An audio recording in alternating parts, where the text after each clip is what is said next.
Ito ang 1 taong gulang na anak ni Abigail Mulito.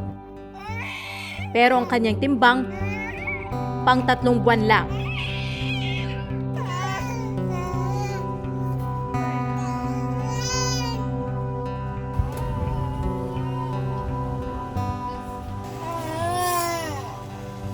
Maya-maya pa, nagrereklamo na ang kanyang 2 taong gulang na anak, naghahanap na ito ng pagkain.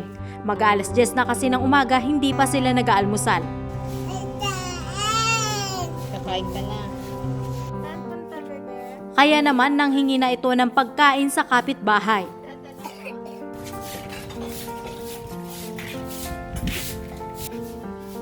Kakain ka na. So, pang ilang araw pa yan? 3 araw. Pag magsasaing kami, sinasama na namin yung tanghalian namin. Tinitipid namin yung bigas para lang makaabot pa ng makalawat pa yung asawa ko. Buntis din ngayon si Abigail sa kanyang pang-6 na anak.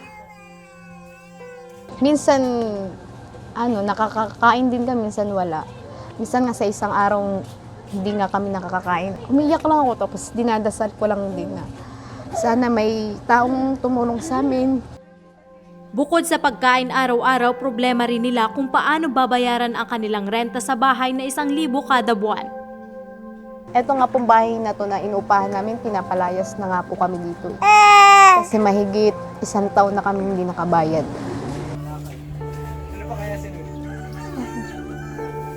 Sa Tondo, Manila naman, nakilala namin ang pamilya Tausa. Pangangalakal ang pangunahing kabuhayan ng kanilang padre de pamilya na si Mang Manuel. 6 din ang kanyang anak, kaya pilit na pinagkakasya ang maliit na kita. Yung kinikita ko pong halimbawa na may gitsang daan, kaya unang-una, bigas muna unahin namin. Itlog, bagoong, tuyo, gulay. Yan ang pinaka mababang bilhin. Sinasabi ko lang, magtiis na tayo kaya yan lang abot kaya ko. Hindi naman pwede tayong magnakaw kaya hulihin tayo. Underweight ang isa nilang anak o hindi sapat ang timbang sa edad, kaya matyagang pumipila si Nanay Rosemary sa feeding program. Nang araw na yon, pinaghahatian nilang mag-anak ang pritong isda na bigay ng kanilang kapitbahay. Pero si Tatay Manuel, pinauna munang kumain ang mga anak.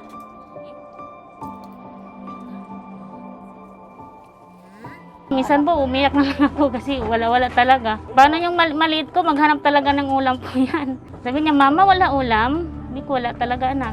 Taste tayo.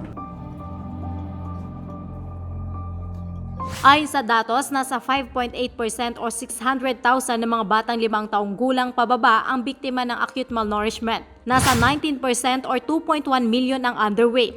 Nasa 28.8% or 3.2 million naman ang may stunted growth o may pagkabansot. Sa ulat ng National Economic Development Authority o NEDA sa 54th session ng United Nations Commission on Population and Development, mas pinalala ng pandemya ang problemang kinahaharap ng bansa sa food security, nutrition at magandang kalusugan ng mga Pilipino. Lumalabas din sa survey ng Food and Nutrition Research Institute na direktang nakatahi ang gutom sa COVID-19 pandemic. 62.1% o 6 sa 10 pamilya ang nakararanas ng moderate to severe food insecurity o kawalan o kakulangan ng makakain. 56.3% din ng household ang may problema sa access sa pagkain sa gitna ng community quarantine dahil yan sa iba't ibang faktor tulad ng kawalan ng budget, nawalan ng trabaho, limitadong transportasyon at limitadong food store sa lugar. At para matugunan ang kumakalam nilang sikmura, iba't ibang strategy din ang ginamit ng mga Pinoy.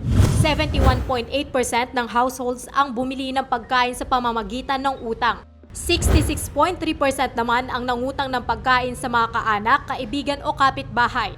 30.2% ang nakipag-barter ng pagkain at 21.1% naman ang nagbawas ng kanilang kinakain para sa kanilang mga anak. Pero ang pinaka-apektado raw sa food insecurity ay ang mga buntis at mga batang 5 taong gulang pababa. Our infant and young children and pregnant women are among the most vulnerable during emergencies in terms of health and nutrition. Because children and pregnant women have increased nutritional needs because of their growth requirements, while the pregnant mothers need to sustain their growing babies inside. So, if food insecurity persists, wala na talagang makain, so it may increase further to nutrient deficiencies and undernutrition among pregnant women and also in children. So, which may lead to weakened immune system At kung meron silang weakened immune system, more susceptible sila to viral infections, including COVID-19. Karapatan nga naman ang kalusugan. At kasama dito yung nutrisyon, kasama dito yung pagkain ng mabuti at pang-araw-araw para masiguradong maayos ang kalagayan ng kalusugan na hindi magkasakit. Sa usapin ngayon ng malnutrition at yung lack of food security dito sa pandemya, kitang-kita natin no, na talagang may mga pagkukulang dito sa pagsiguradong merong maayos na access sa masustansyang pagkain. At kailangan talagang pagtuunan din ng pansin. Bago pa man ang pandemya, bumuo ang pamahalaan ng Interagency Task Force on Zero Hunger. Nobyembre noong nakarang taon, inilunsad ang Pilipinas kontra Gutom. Ito ang samahan ng gobyerno at private sectors na layong wakasan ang involuntary hunger sa bansa. Target nitong iahon ng 1 milyong Pilipino mula sa kagutuman pagsapit ng 2022.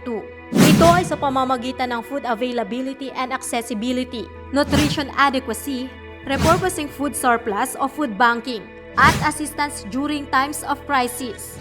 Nitong Marso, inilunsad rin ng National Nutrition Council ang Tutok Kainan Supplementation Program. This is our NSS version of COVID-19 response that targets the nutritionally at-risk pregnant women. Sila yung mga buntis na kulang sa timbang, mga buntis na anemic, mga buntis na nakikita natin na may mga comorbidities din. And then undernourished children under 2 years old in priority provinces. Ang mga benepisyaryong buntis ay bibigyan ng karagdagang pagkain sa loob ng 90 days o 3 buwan.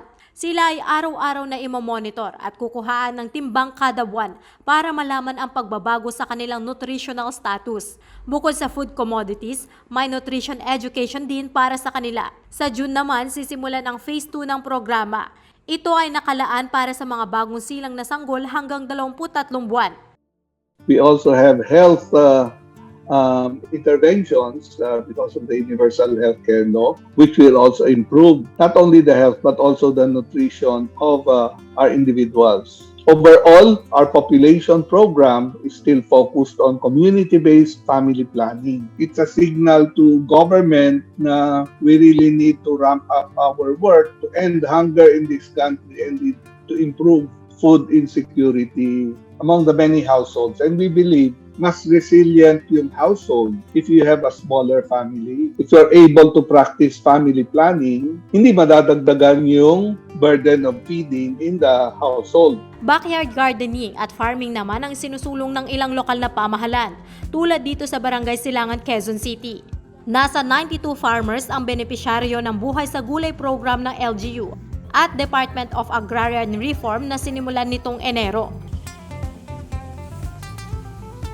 Bukod sa lupang pinapahiram, binigyan sila ng mga seedling at mga gamit sa pagtatanim. Ninarapat ng ating lungsod na hanapin ang mga open spaces or idle lands na tinatawag at ito'y gawing produktibo upang maging source ng pagkain, upang tugunan ang magiging pagkawalan ng pagkain, ng kabuhayan at pagkalala ng kalusugan ng ating mga mamamayan. Malaki at mahabang gawain no, ng urban gardening, kaya po ng ilang mga bahagi ng populasyon. No? Pero nakikita din naman po natin, hindi din po siya agad-agad na makakapagbigay ng solusyon, lalo na sa mga ilang mamamayan. So, yung alam naman natin yung sa urban gardening, hindi naman po agad-agad na mamumunga, hindi naman agad-agad na tutubo yung mga kailangan na kainin, lalo na kung talagang nagugutom ang maraming mamamayan. But at the end of the day, hindi naman po nasa mamamayan lang yung abilidad na magkaroon ng food security. No? So, syempre, hindi naman po kanya-kanya lang dapat yung pagtingin natin sa food security, kundi gawain no, ng ating bansa.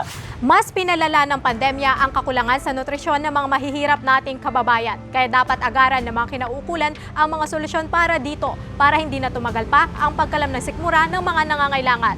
Ako si Lilian Tiburcio, I stand for truth.